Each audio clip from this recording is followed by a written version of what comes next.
नमस्कार जय जगन्नाथ। आम समस्त जाचु आम ओडिशा आम संस्कृति परंपरा अतीव महान। आम ओडिशा राज्यर पूर्व नाम थिला उत्कल पर कलिंग पर उड्रदेश यही ओडिशार नाम परिवर्तन ही आज ओडिशा रे पहुँची।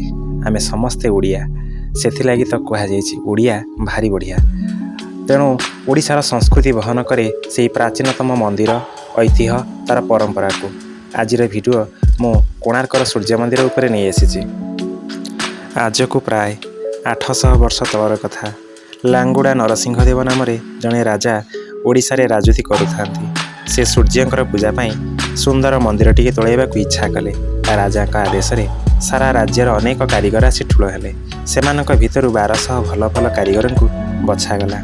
सेतबेले पत्थरर सुंदर काम करी ओडिशार कारीगर माने ना करथिले। सेतबेले तो सीमेंट न थाए। पत्थर को जोड़िबा पाई एक प्रकार चूर्ण व्यवहार करा जाउथला। समुद्र कूल चंद्रभागा नदी मुहाण यही मंदिर तोड़ाला। मंदिरटी तैयारी हैला गोटे रथ आकारर। सेथिरे 7टी पत्थर घोड़ा जोखा हैला। मंदिरर सिंहासन रे रहिला सूर्यंकर प्रतिमा। पूर्व दिगरे सूर्य उइला मात्रे प्रथम किरण सूर्यंकर पाद तले पड़ुथला। एही मंदिर निर्माण रे ओडिशार 12 वर्षर राजस्व खर्च होईगला। आस्ते आस्ते मंदिर नाट मंदिर मुखशाला आदि तैयारी होईगला।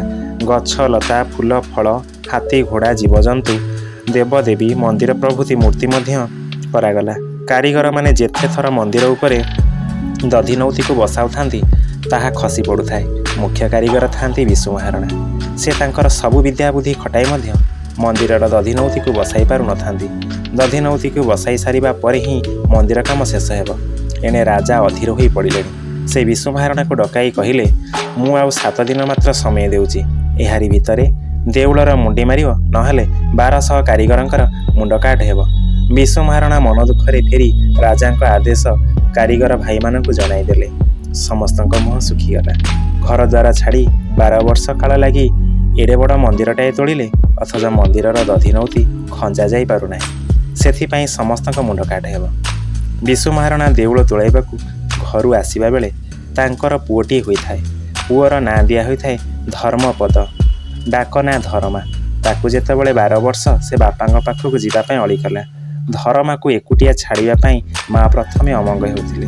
मात्र जीवा पई पुओर जिगर देखि मना करि पारले नाही। धर्मा को काले एते दिन परे विशु चिन्हि पारिबे नाही, सेथिपाई से साथी रे बाड़ी बरकोली देई थांती। धर्मा पचारि पचारि कोणार्क गला। विशु महारणा को ठाब कला। विशु महारणा निज बाड़ी बरकोली देखि बाड़ीर बरकोली को देखि विशु महारणा चिन्हि पारले। धर्मा भी कारीगर कुलर पिला। ताकू मध्य कारीगरी विद्या जଣା थिला। दधिनौती बसाई मंदिरर मुंडी मारिबो बोली धर्मार साहस हैला। से बापांक ठारू अनुमति नहीं मंदिर चूलक उठिला। राताराति मापचुप करी दधिनौती बसाई देला। सकाळ हेबा आगरू देखागला मंदिरर काम शेष। विशु महारणा पुअर काम देखि आनंदरे फाटी पड़िले। ताको कोलकु नहीं कहिले, एडे सान पिलाटीए तो आज एते लोकंकर मान आज रखिदेलु। अन्य कारीगर माने विशु महारणा पाखक आसी कहिले, राजा एबे जानिबे 1200 बढ़ई जहा करि पारले नाही ताहा सामान्य 12 वर्षर पिलाटीए करि देइछि। से निश्चय आम मानकर मुंड काटर आदेश देबे। तेणु तुमको आज स्थिर करबाकू हेब, आमे रहिबु ना तुम पुओ रहिब। तुमे 1200 बढ़ई रे दाए ना पुओर दाए। विशु महारणा बड़ द्वंद्वरे पड़िले। पुओ पई कौन 1200 बढ़ई मरिबे? ए कथा शुणी धर्मा तार बापा को कहला, बापा मो पई आज 1200 बढ़ईंकर जीवन जीव। यह भल कथा नुह। मु तो छोटिया पिला, मु एकुटिया बंची रही कि लाभ? मो जीवन पछे जाऊ हेले 1200 कारीगरंकर जीवन रहू। मु जे मंदिर मुंडी मारिछि ए कथा राजा न जानतु। ए कथा शुणी विशु पुओ को कुंढाई पकाइले। तांको आखिरु लुह झरीगला। बापांक आखिरु लुह पोछि देई धर्मा कहला, बापा जन्म हेले दिने एना दिने मरिबाकू हेब। महत कार्य जीवन देवा केते जनक भाग्य घटे। आज आमर परीक्षार बेल। एते बेले मो पई चिंता न करी तुमे अधीर हो नाही। मते हसी हसी विदाय दिए। पुअर कथा शुणी विशु महारणा मुहरु कथा बाहरु न थाए। धर्मपद बापांक पाद तले मुंड लगाई कहिला, मांक सहित आउ देखा होई परिबो नाही। तांको बुझाई कहिबो तांको पुओ जाति पई जीवन देइछि। एतिकी कही आउ तिले मात्र अपेक्षा न करी सूर्य उदय हेबा पूर्वरु से मंदिर उपरकू चढ़ीगला। सेठारे से हसी हसी ଚନ୍ଦ୍ରଭାଗା ନଦୀ ମହାଣକୁ ଡେଇଁ ପଡ଼ିଲା। ଆଜି ଆଶା କରିବି ଏହି ଛୋଟିଆ ଭିଡ଼ିଓଟିରେ ଆପଣମାନଙ୍କୁ କୋଣାର୍କ ମନ୍ଦିରର ସବିଶେଷ ତଥ୍ୟ ଦେଇପାରିଛି। ଭିଡ଼ିଓଟିକୁ ସାଙ୍ଗମାନଙ୍କ ସହିତ ସେୟାର କରନ୍ତୁ, ଲାଇକ୍ କରନ୍ତୁ।